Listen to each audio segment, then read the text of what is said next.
Саламатсыздар ма? Бүгін осындай әдемі тойбастар жасайтын боламыз. Ол үшін сіздерге тойбастар каналынан осы шаблон жүктеп алу керек. Біздің каналда неше түрлі шаблондар бар. Каналға қосылу үшін маған WhatsApp номерге жазсаңыз болады. Ол описаниеде номерін тастап кетемін. Осындайдың А4 форматта дайын шаблонның екі түрі шығады сізде. Екі штуга, то есть. Бір А4 форматта екі штук шығады. Соны просто линия бойынша қиып тастайсыз. Қиып болғаннан кейін мына жерде көріп тұрсыз, екі сызықты. Осы екі сызықты сызғышпен және канцелярский ножбен қиып өтесіз.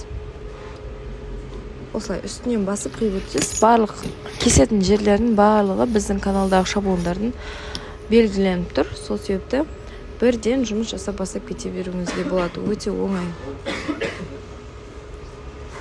Мінекей осылай қиып болғаннан кейін қазір бұның арасын ашамыз, содан кейін тойбастарымызды саламыз. Қазіргі хит последний моментте шығып жатқан осындай қамшы тойбастар. Мінекей осылай аштық. Және бұл жерге сіз сонымен қатар баланың аты жөнін жазып қойсаңыз болады. Мінекей осылай болғаннан кейін осындай әдемі қамшы тойбастар бар біздерде.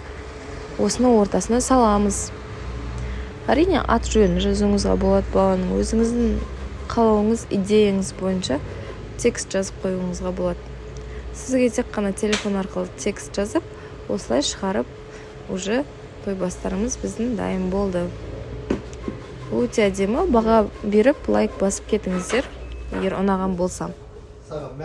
Біздің каналда осындай өте көп шаблондар болады. Әдемі А4 форматта. Қосылу үшін WhatsApp номерге жазыңыздар.